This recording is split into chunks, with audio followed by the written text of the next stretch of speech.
चलो ये सम कंटिन्यू करते हैं। फर्स्ट क्वेश्चन लिखना, फाइंड अप्रोक्सीमेट। आई होप सब लोग ने फॉर्मूला पढ़ा रहेगा, पढ़ने को बोला था। Radius of nucleus of nickel atom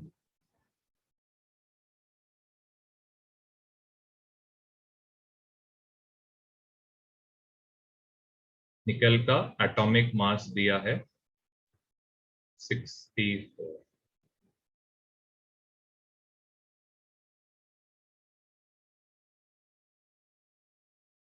पहले चीज, क्या डेटा दिया यहाँ पे?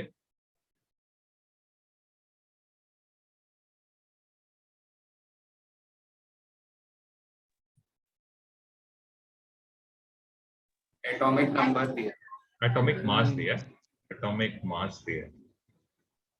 एटॉमिक मास कितना है? 64। किसका? निकेल का। पूछा क्या है? Approximate radius. रेडियस, मतलब रेडियस पूछा है न्यूक्लियस का। तो रेडियस का फॉर्मूला क्या रहता है? रेडियस इक्वल टू क्या रहता है? D/2। D/2।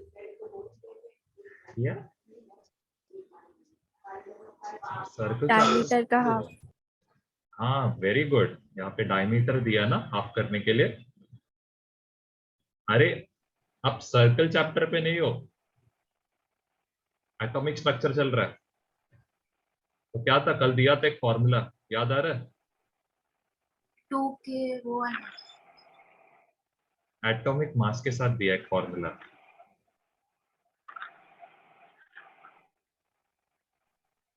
Cube root of atomic mass रहता है एंड यहाँ पे कांस्टेंट रहता है के। ये के का वैल्यू रहता है 1.3 to 1.4। क्या क्या फॉर्मूला सुनाई दिया। डायमीटर का half, very good.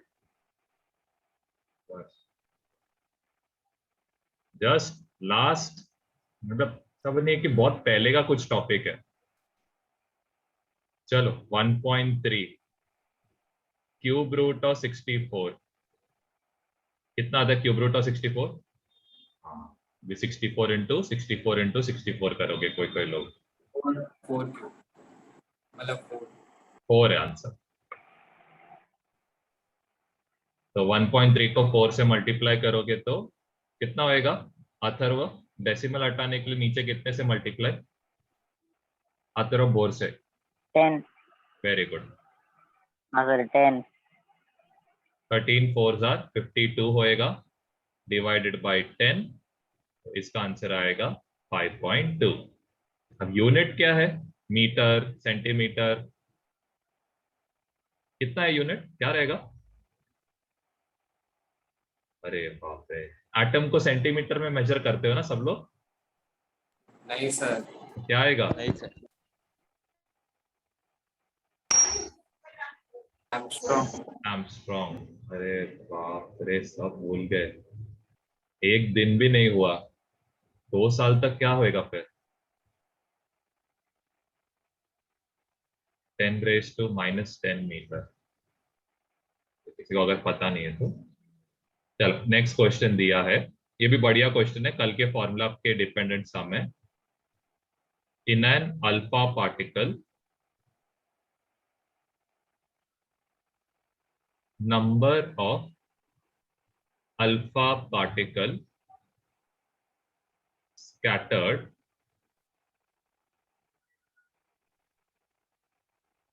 at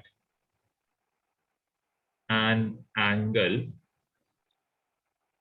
90° are 200. Find number of alpha particle scattered at an angle 180 degree. कल का ही फॉर्मूला है, जरा यूज करना, कल एक फॉर्मूला दिया था।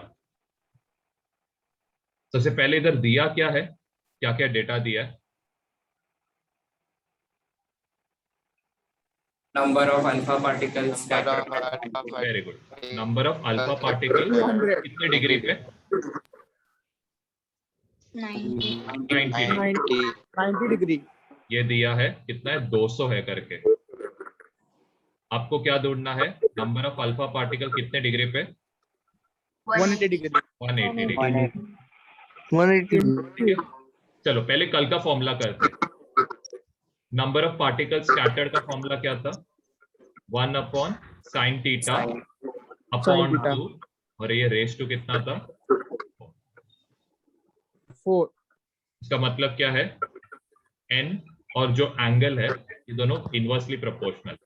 ओके, तो अभी कैसे लिखोगे, ध्यान देना, ध्यान दो। n ऑफ अल्फा 90 डिग्री, इसका जो डेटा रहेगा साइन थीटा का, कहां पे लिखोगे? नीचे। तो इधर आएगा साइन 90 अपॉन 2, जो भी आंसर आएगा रेस टू 4 रहेगा। एंड n अल्फा 180, इसका वैल्यू कहां पे लिखोगे? साइन 90/2 के नीचे ना?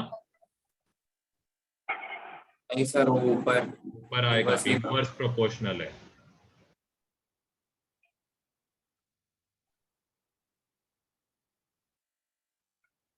चलो डेटा सब्स्टिट्यूट करना, जरा ऊपर थोड़ा सॉल्व करता हूं।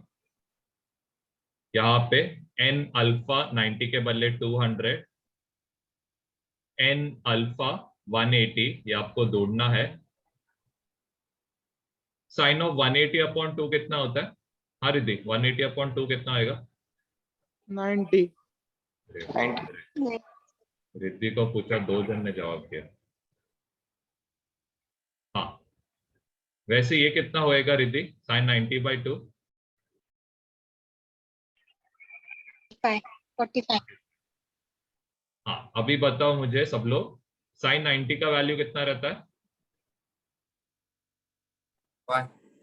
शाबाश, ये याद है। अपॉन 3 और साइन 45 का क्या रहेगा? 1/√2. 1 upon रूट 1/4 ऑफकोर्स क्या आने वाला है? 1 आएगा। 1/√2 √2 का स्क्वायर करोगे तो 2 आएगा, 2 का स्क्वायर करोगे तो 4 आएगा। 4 आएगा।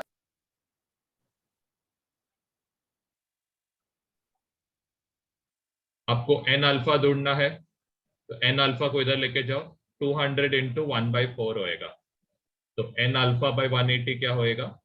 50 आएगा। ठीक है, जस्ट कर लेना, ये इसका जो वैल्यू आएगा 200 को 1/4 के साथ मल्टीप्लाई करोगे तो ये आंसर कितना आएगा, ये जरा कर लेना।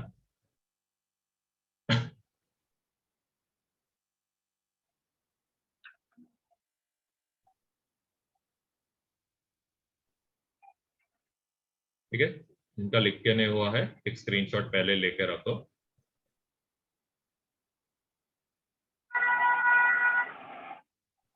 और जिनका कैमरा बंद रहेगा चुपचाप मीटिंग के बाहर जाते रहोगे। Sir 2 minute sir. अरे तेरा चलेगा, तू बाहर है। चलो एक next question. In an alpha particle scattering experiment, if distance of closest approach, इसका मतलब समझ में आना चाहिए, डिस्टेंस ऑफ क्लोजेस्ट अप्रोच का क्या मीनिंग है। if distance of closest approach is r, if velocity of alpha particle is increased by 50%, find percentage change in are minimum.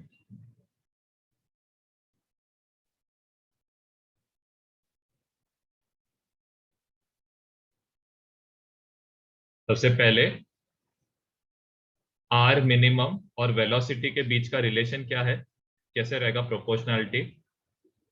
Inverse Inverse रहेगा। इससे Inverse proportional. इससे वेलोसिटी के square से, ये बोलना मतलब वेलोसिटी के स्क्वायर के साथ। ओके, तो यहाँ पे आर मिनिमम 1, ये इक्वल टू क्या होएगा? 1/v1 का स्क्वायर होएगा। आर मिनिमम 2, ये क्या होएगा? ऊपर v2 का स्क्वायर हो जाएगा। अब क्या बोला है कि आपका वेलोसिटी को क्या किया गया है पहले के कंपैरिजन में? इंक्रीज 50% इंक्रीज किया है। तो 50% इंक्रीज किया मतलब आपका v2 कितना रहेगा v1 का? सोचो, 50%, ऐसा है क्या? सिर्फ 50% रहेगा क्या? सोचो, 50% ज्यादा है, इसका मतलब क्या रहेगा? 150/100 रहेगा ना, मतलब 150% रहेगा ना पुराने स्पीड का। तो इसका मतलब कितना रहेगा? 1.5 v1 रहेगा, क्योंकि 50% ज्यादा है। It's not 50%। इसका मतलब सपोज v1 सपोज 10 मीटर पर सेकेंड है, तो v2 क्या रहना चाहिए? 50% ज्यादा, तो मतलब कितना रहेगा? 15 मीटर पर। एग्जाम्पल दे रहा हूं, ये एग्जैक्ट वैल्यू नहीं है, जस्ट एग्जाम्पल दे रहा हूं। ओके, आर मिनिमम 1 आपको बोला है कि क्या रहना है, आपको आर लेना है, तो आर ले लो। v2 क्या है? 1.5 v1 का क्या करना है? स्क्वायर, अपॉन क्या होएगा? v1 का स्क्वायर होएगा। यहां पे ये रहेगा आर मिनिमम 2। 1.5 का स्क्वायर करोगे तो क्या होएगा? 2 अपॉन नीचे क्या रहेगा? ये और ये पार्ट कैंसिल आउट होएगा, तो आपका आर मिनिमम 2, इसको आप कहां ले गए? न्यूमरेटर पे लेके गए, तो 2.25 आर के कहां पे जाएगा? नीचे के पार्ट में।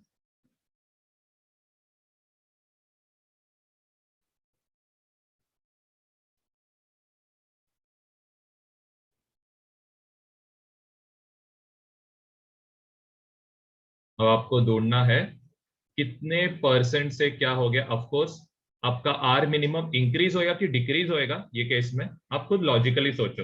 वेलोसिटी बढ़ाने पे कल ही बताया था डिक्रीज होएगा ना, देखो कल ही बताया था। वेलोसिटी बढ़ाने पे अल्फा पार्टिकल और पास आ जाएगा ना, तो आर मिनिमम डिक्रीज होएगा। तो आप क्या ढूंढ रहे हो यहाँ पे? Percentage decrease. तो परसेंटेज डिक्रीज कैसे ढूंढोगे? पहले कितना था आर, अभी कितना है? R upon 2.25 2.2 upon original value क्या है? आर परसेंटेज है इसीलिए 100 से मल्टीप्लाई। 2.25 जरा कर लेना कितना होता है देखो, तो ये होएगा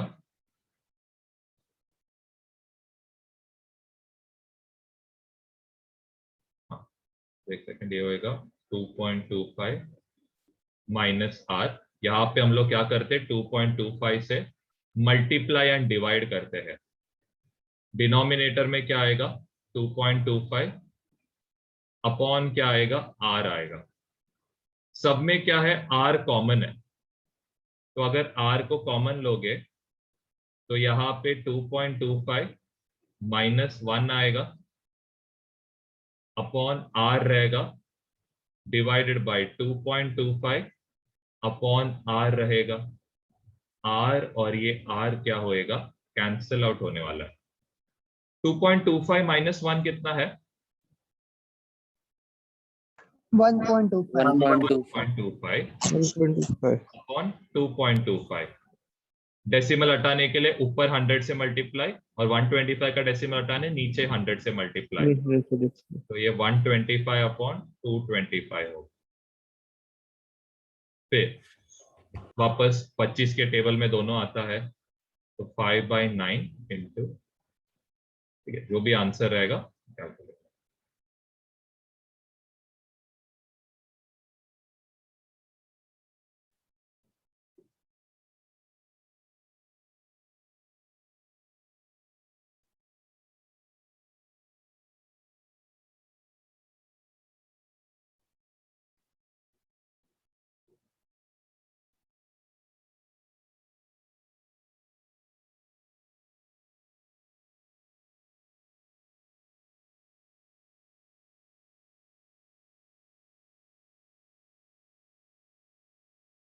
जिनका लिख के नहीं हुआ है स्क्रीनशॉट लेके रखना।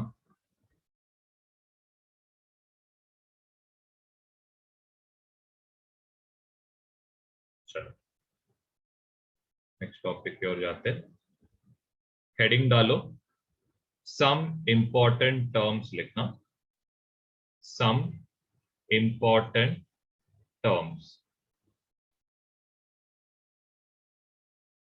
तो ये फर्स्ट वाला लिखो, कोई भी एलिमेंट को हम लोग कैसे लिखते हैं, ए एक्स जेड, या फिर इसको ऐसे भी लिखते हैं, ए यहां पे आएगा, जेड यहां पे आएगा। ए किसका काम कर रहा है यहाँ पे,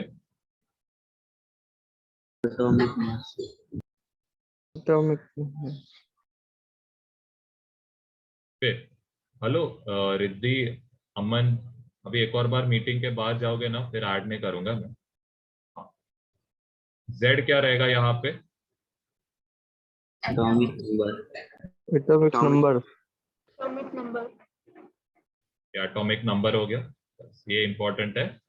एटॉमिक मास हमें क्या बताता है, number of proton plus number of क्या आएगा, न्यूट्रॉन्स। ये हमें क्या बताता है, नंबर ऑफ प्रोटॉन और फिर नंबर ऑफ इलेक्ट्रॉन।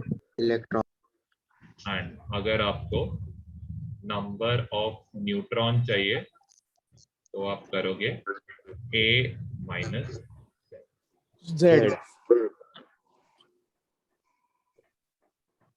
सेकंड जो टर्म है इसको, कुछ आइडिया आइसोटोप क्या, Same atomic number.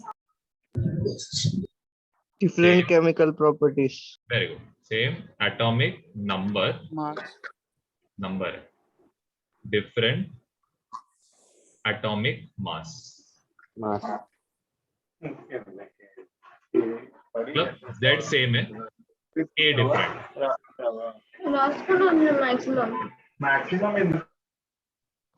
ठीक है, अब यहाँ पे Z सेम है, A डिफरेंट है, तो एग्जाम्पल जस्ट लिखना। एग्जाम्पल, हाइड्रोजन का 3 आइसोटोप,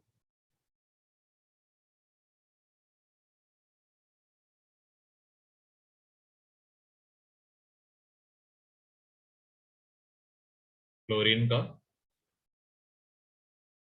इसमें से कौन सा सही है कौन सा गलत है वो पहचान।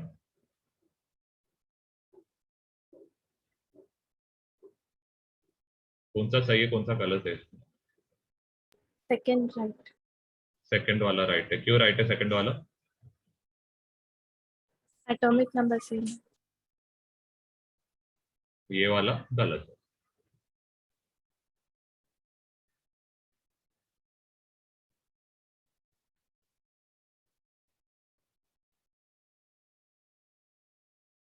इसको आप ड्यूट्रियम बोलते हो, इसको आप ट्रिटॉन बोलते हो। थर्ड है आइसोबार। अब आइसोबार का क्या मतलब है, सेम एटॉमिक क्या आएगा आपके हिसाब से, Mass. मास। डिफरेंट number, एटॉमिक number, इसका एग्जांपल लिखना, हीलियम 2 4, हाइड्रोजन, एक सेकंड रुको, हाइड्रोजन यहाँ पे 1 3 और यहाँ पे हाइड्रोजन, ये एक एग्जांपल है, ज्यादा आता नहीं है। फोर्थ है आइसोटोन्स। अब आइसोटोन्स क्या है? Same number of neutron.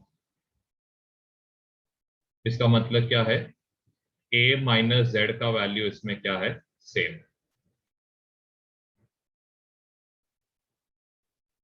तो एग्जाम्पल आएगा हीलियम 4 2, हाइड्रोजन 3 1। यहाँ पे 4 माइनस 2 2 आ रहा है, यहाँ पे 3 माइनस 1 2 आ रहा है। तो दोनों में a माइनस जेड का जो वैल्यू है ये क्या है? सेम।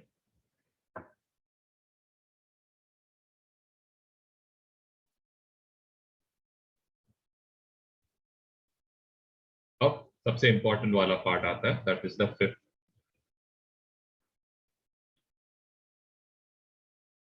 हेडिंग डालो, आइसो इलेक्ट्रॉनिक स्पीशीज। ये बहुत इंपॉर्टेंट है।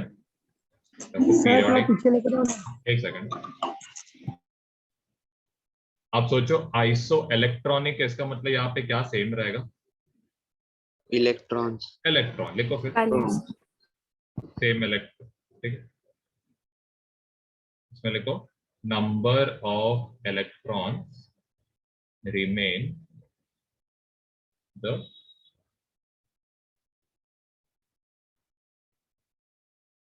जैसे कि एक एग्जांपल आपको देता हूं, नियॉन। नियॉन का atomic number is 10, Na+। Sodium का एटॉमिक नंबर 11 है, एक इलेक्ट्रॉन जाएगा तो इसमें भी कितना रहेगा? 10 electron. Mg2+, atomic number is 12, 2 electron निकलेगा तो इसमें 10 इलेक्ट्रॉन्स रहेगा। एल्यूमिनियम एटॉमिक नंबर 13, क्या आना चाहिए सोचो? फिर यहाँ पे फ्लोरीन क्या रहेगा? इसका एटॉमिक नंबर इज 9 है। फिर ऑक्सीजन, नाइट्रोजन, ट्राई करो क्या रहेगा? एल्यूमिनियम के ऊपर का चार्ज क्या रहना चाहिए? 3+। 3+। क्लोरीन का क्या रहेगा? माइनस। माइनस। जो कैमरा ऑन करना। हाँ, यहाँ पे ऑक्सीजन का क्या रहेगा? -2। Minus. नाइट्रोजन का क्या रहेगा? -3।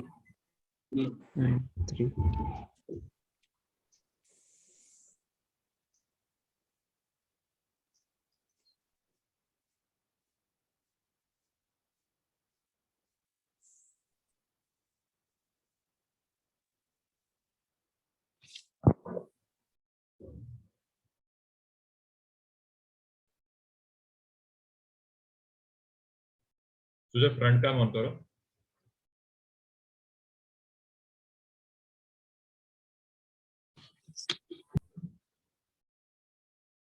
फिर नेक्स्ट है 6 आइसो डायफॉस। इसमें लिखो which have same number of A minus 2Z values.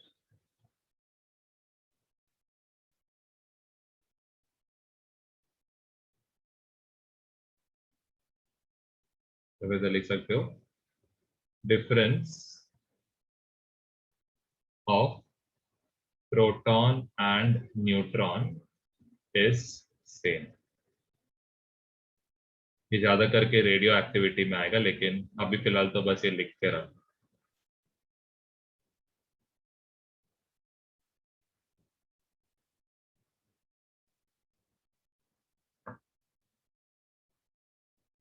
इधर तक किसी को कोई डाउट है?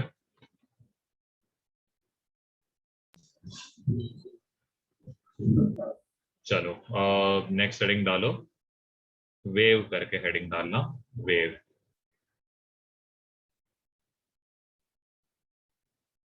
ओके, अब ये वेव क्या है इसमें लिखो, it is the means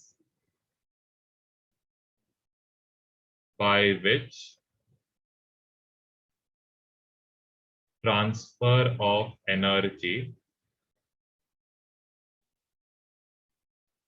from one place to another takes place, but no transfer of particle or matter takes place.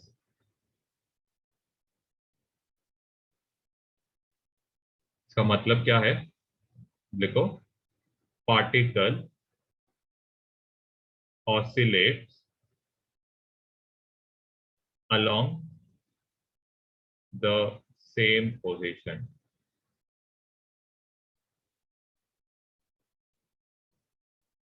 इसका मतलब क्या है कि सपोज ये हमारा स्ट्रिंग है, अब ये स्ट्रिंग को आप क्या कर रहे हो, एक फोर्स अप्लाई कर रहे हो, तो स्ट्रिंग क्या होएगा, ऊपर नीचे से।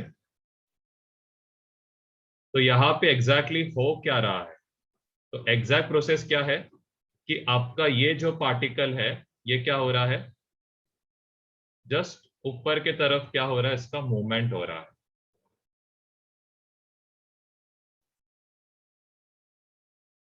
लेकिन क्या ये पार्टिकल अपने जगह से मूव हो रहा है क्या? नहीं। तो पार्टिकल अपने जगह पे क्या हो रहा है, ऑसिलेट हो रहा है, ऊपर नीचे जा रहा है। पार्टिकल का मूवमेंट ऐसे आगे पीछे नहीं हो रहा है, जस्ट अपने जगह पे ऊपर नीचे मूव कर रहा है और कुछ, उसको वेव बोलते हैं।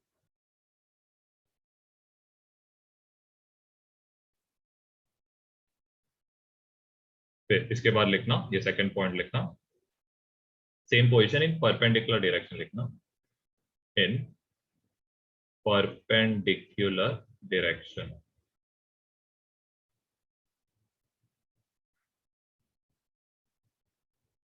सेकंड लिखना, थर्ड पॉइंट लिखो, इन EM wave propagation medium is not necessary। जैसे कि आपको पता है जब आप स्पेस में जाते हो, आपको साउंड सुनाई देता है क्या? नहीं, नो, रीजन क्या है नहीं सुनाई देने का? वैक्यूम रहता है ना उधर। मीडियम में पार्टिकल्स नहीं है उसमें साउंड को प्रोपोगेट करने। लेकिन सनलाइट जो है ये स्पेस से ट्रैवल होके अर्थ पे आता है, तो उसको मीडियम लगता है क्या? नहीं, तो याद रखना, EM वेव को प्रोपोगेशन के लिए कोई मीडियम नहीं लगता है, मीडियम इज नॉट नेसेसरी। फिर लिखो, in wave motion oscillation propagates or moves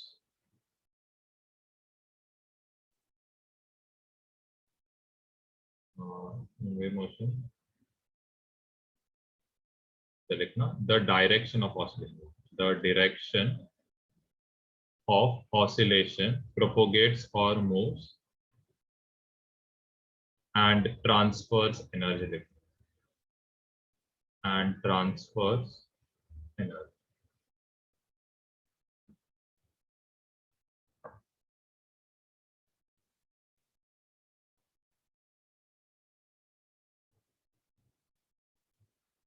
चल अब हम लोग इससे रिलेटेड जो टर्म्स है वो लिखते हैं। तो लिखो some terms related to wave.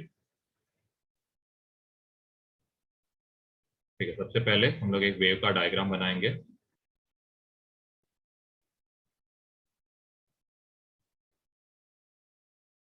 ठीक है, अब यहाँ पे ये जो टॉप पॉइंट्स है इसको क्या बोलते हैं,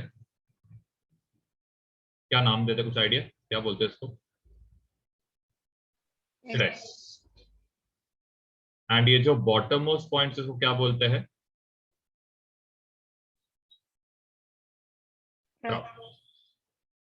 क्रेस्ट और ट्रफ्स बोलते हैं। ओके, जस्ट ये डायग्राम बना के रखना। यहाँ पे लिखना डायरेक्शन ऑफ प्रोपोगेशन।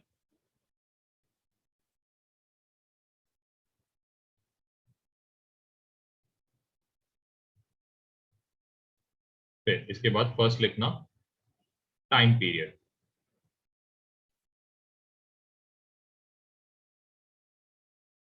सबसे पहले लिखो time taken by the wave for one complete oscillation. एक ऑसिलेशन मतलब एक मूवमेंट ऊपर से नीचे जाने कितना टाइम लगता है, इसको हम लोग टाइम पीरियड बोलते हैं। तो यहाँ पे बस लिखना वेलोसिटी इक्वल टू क्या रहता है, वेलोसिटी इक्वल टू, कुछ आइडिया क्या फॉर्मूला क्या रहता है? Velocity equal to distance upon time. एक वेव का लेंथ, तो डिस्टेंस क्या रहेगा? Lambda, that is wave length. एक वेव कंप्लीट होने के लिए जो टाइम है उसको हम लोग कैपिटल टी लिखेंगे। तो वेलोसिटी इक्वल टू क्या रहेगा? Lambda by T, this wavelength upon time. चलो सेकेंड वेवलेंथ, इसको आप लैम्डा लिखते हो। तो बोलते क्या है? टाइम टेकन, नहीं टाइम नहीं sorry, distance between two crest और टू ट्रफ्स, या फिर आप ऐसे भी बोल सकते हो length of one wave.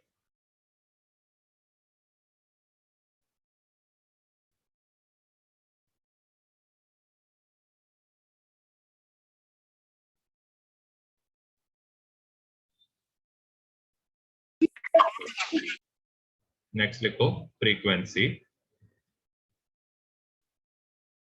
Frequency को आप क्या बोलते हो? न्यू। तो इसमें लिखना number of oscillation in 1 second. Suppose 1 second में लेट्स कंसिडर n रेवोल्यूशन या फिर n ऑसिलेशन हो रहा है।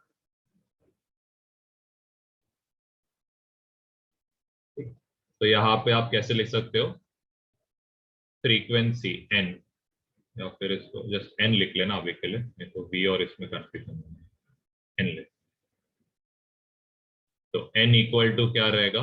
1 अपॉन टाइम पीरियड रहता है।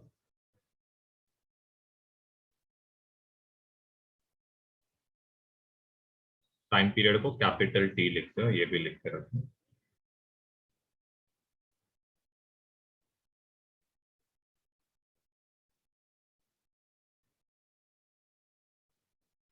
जस्ट यहाँ पे कंटिन्यू करो। फोर्थ है वेव नंबर। अब वेव नंबर क्या रहता है?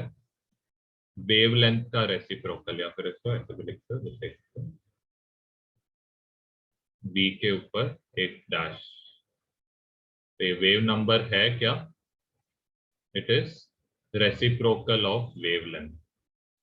इधर लिख सकते हो रेसिप्रोकल ऑफ वेवलेंथ। फिफ्थ जो टर्म है उसको हम लोग बोलते हैं एम्पलीट्यूड।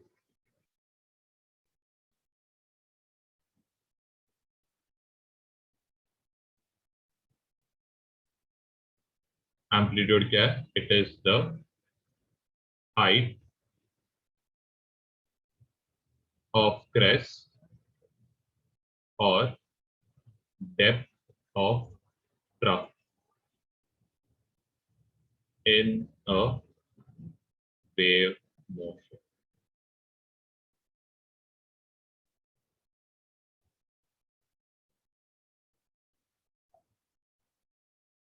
तो यहां तक पहले लिख लेना।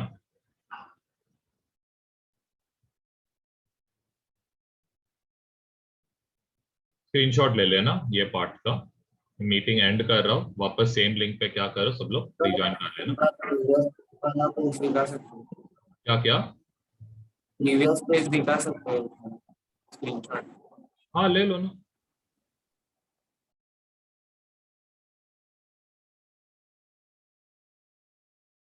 ठीक है, तो मैं मीटिंग एंड कर रहा हूँ, वापस सेम लिंक पे रिज्वाइन करना, हम लोग नया टॉपिक ले रहे हैं। पहले वाला पेज का, क्या क्या? पहले वाला पेज का इसके पहले।